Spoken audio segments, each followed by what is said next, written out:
እድሜያችሁን ማባከናችሁን አቁሙ። በዚህ ምድር ላይ ከማይቆሙ ነገሮች መካከል አንደኛው እድሜ ነው። እድሜ ማለት ጊዜ ነው። ጊዜያችሁን እጅግ በጣም በአግባቡ መጠቀምና በተለይ ደግሞ 20 ውስጥ ላላችሁ ሰዎች እንዴት እድሜያችሁን ፕሮፐርሊ መጠቀም እንዳለባችሁ ዛሬ በዚህ ቪዲዮ አጋራችኋለሁ። ከእናንተ የሚጠበቀው እንዳልኳችሁ ጸንታችሁ ቪዲዮን እስከ መጨረሻው ማየት ነው። ይህን ቪዲዮ ካያችሁና በቪዲዮ ውስጥ ያለውን የፍሬ ሀሳብ በህይወታችሁ ከተገበራችሁ የምትፈልጉት ማንኛውም ነገር ላይ መድረስ ትችላላችሁ። ስለዚህ ቪዲዮን እስከ መጨረሻው ማየታችሁ እንዳትረሱ። ሰላም፣ እንዴት ናችሁ? ለዚህ ቻናል አዲስ ለሆናችሁ እኔ ኪሩቤል ግርማ እባላለሁ። ራሳችሁን መለወጥ፣ ራሳችሁን ማሻሻል የምትወዱ ሰዎች ይህንን ቻናል ሰብስክራይብ ማድረጋችሁን እርግጠኛ ሁኑ። ዛሬ በዚህ ቪዲዮ እድሜያችሁ 20 ቤት ውስጥ ላላችሁ ሰዎች እንዴት ይህን እድሜያችሁን እንደ ወርቅ መጠቀም እንደምትችሉና የፈለጋችሁት ያሰባችሁት ያለማችሁት ቦታ ላይ እንደምትደርሱ እንዲሁም ደግሞ በዚህ በ20ዎቹ እድሜያችሁ ውስጥ ኢምፕሩቭ ማድረግ ያለባችሁ 3 ነገሮች እነግራችኋለሁ። በተለይ ሶስተኛው እጅግ በጣም ጠቃሚ ነው። ስለዚህ ቪዲዮን እስከ መጨረሻው ማየታችሁን እርግጠኛ ሁኑ። ቀደም ብዬ በቪዲዮ እንዳልኳችሁ በዚህ በ20ዎቹ እድሜያችሁ ውስጥ 3 ነገሮች ላይ ራሳችሁን ኢምፕሩቭ ማድረግ አለባችሁ። የመጀመሪያው ኢሞሽናሊ ራሳችሁን ኢምፕሩቭ ማድረግ አለባችሁ። ይህን ስል ምን ማለቴ ነው? ስሜታችሁን መቆጣጠር አለባችሁ። ስሜት ሲባል አብዛኛው ሰው አይምሮ ላይ የሚመጣው የሆነ የንዴት ወይም ደግሞ የደስታ ስሜት ነው። ግን ስሜት ሲባል ያ ብቻ አይደለም። ጎግል አድርጋችሁ ራሳችሁን እንድታዩት የቤት ስራ ሰጥቻችሁ በጣም ብዙ አይነት ስሜቶች ነው ያሉት። ስለዚህ እነዚህ እያንዳንዱ ስሜቶች በህይወታችን ውስጥ በጣም ትልቅ ተጽዕኖ ያመጣሉ። ጥሩ ጎንም እንዳላቸው ሁሉ በጣም ጎጂ ጎን አላቸው። ማለትም ብዙ ጊዜ ሀሳብ እንድንቀይር አይምሮአችን ማለትም ሰነፉ አይምሮአችን ክፍል ልበል፣ ሰነፉ የአይምሮአችን ክፍል ብዙ ጊዜ ሀሳባችን እንድንቀይር የጀመርነውን ስራ እንድናቆም የሚያደርገው እነዚህን ስሜቶችን እየተጠቀመ ስለሆነ እነሱን ኮንትሮል ማድረግ ካልቻል ወይም ደግሞ የነሱ ባሪያ ከሆን እነሱን የሚነዱን የስሜቶቻችን ባሪያ ሆን ማለት ደግሞ የምንፈልገው ደረጃ ላይ አንደርስም።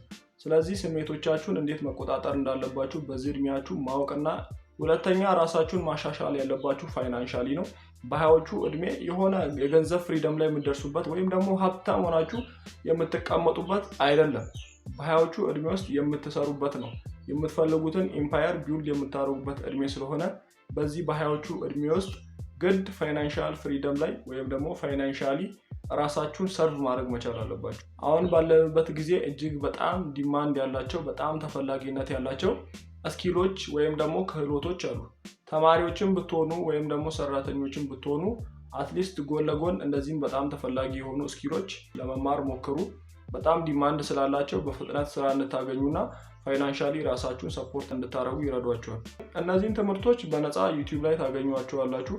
እንደሌላው ክህሎት ገብታችሁ ከፍላችሁ የምትማሩት አይደለም።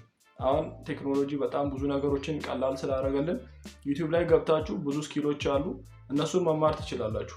ሌላኛው ደግሞ በዚህ እድሜ ውስጥ ላላችሁ ሰዎች የምሰጣችሁ ትልቅ ምክር ምንድነው? አሴቶቻችሁን ጨምሩ፣ ሊያቢሊቲዎቻችሁን ደግሞ ቀንሱ። አሴት የምንለው የቢዝነስ ኮንሰፕት ነው። አሴት የምንላቸው ነገሮች ማንኛውም ነገሮች ወደ እናንተ ኪስ ገንዘብ ሊያመጡ የሚችሉ ነገሮችን አሴት እንላቸዋለን።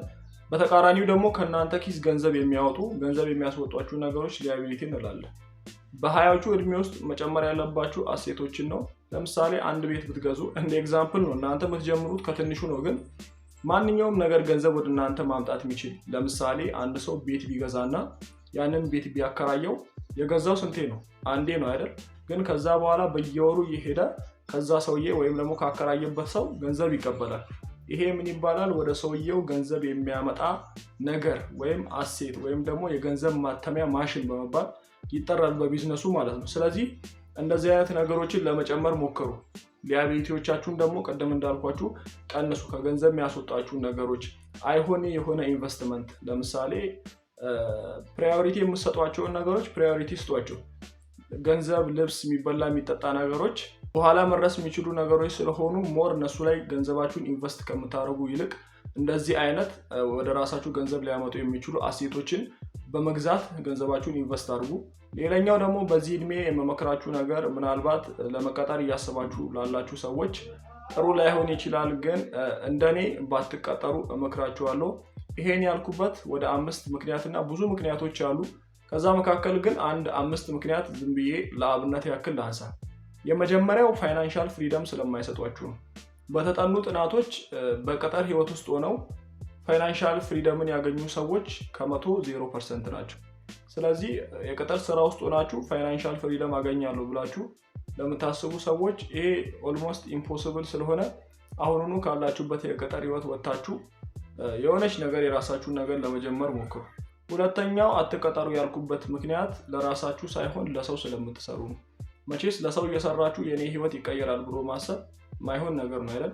ስለዚህ ከዚህ የቅጥር ህይወት ወጥታችሁ የራሳችሁን ነገር ብትጀምሩ ህይወታችሁን መቀየር ወይም ፋይናንሻሊ የተሻለ ደረጃ ማድረስ ትችላላችሁ።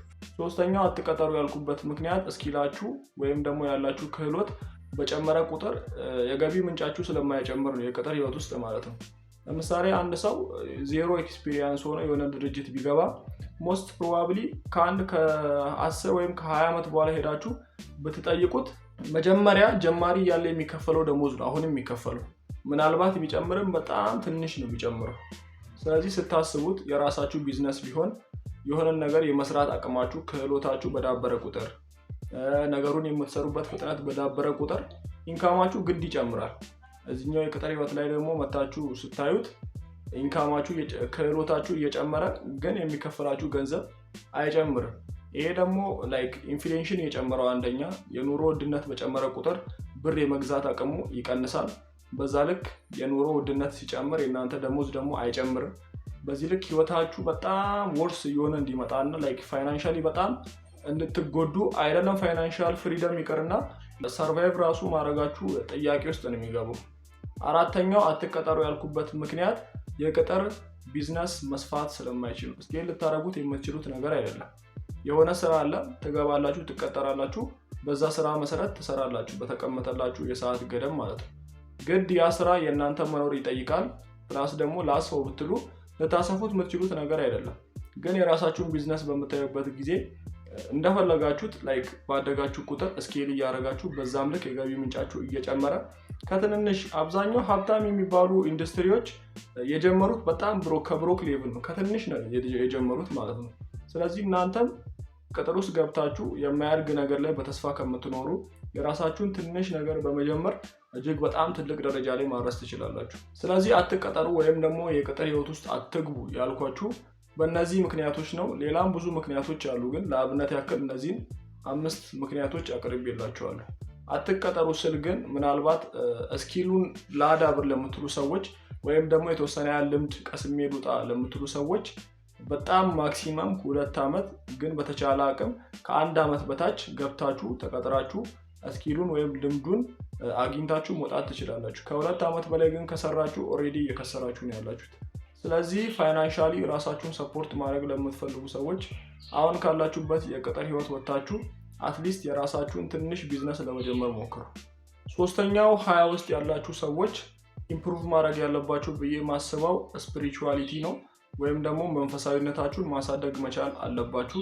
መንፈሳዊነት ምን ጥቅም እንዳለው ለእናንተ አልነግራችሁም። ስለዚህ ፈጠረኝ ከምትሉት አካል ጋር ያላችሁን ሪሌሽንሺፕ በጣም ስትሮንግ ለማድረግ ሞክሩ፣ አምላክም ይረዳችኋል ማለት ነው። ወጣት ሆናችሁ በህይወታችሁ ውስጥ እነዚህን 3 ነገሮች ካሳካችሁ እመኑኝ የትም ነው መድረስ የምትችሉት። አሁን ያልኳችሁን ነገሮች ከመስማትም ይልቅ አፕላይ አድርጓቸው፣ ህይወታችሁ ላይ አሻሽሉ። በዚህ በ20ዎቹ እድሜያችሁ ውስጥ በደንብ ጠንክራችሁ በርተታችሁ እነዚህ ነገሮች ኢምፕሩቭ ካደረጋችሁ እጅግ በጣም ደስ የሚልና የተረጋጋ ህይወትን ታሳልፋላችሁ ከ20 በኋላ ማለት ነው። ይሄ ቪዲዮ ለእናንተ እጅግ በጣም ጠቃሚ እንደሚሆን ምንም አልጠራጠርም።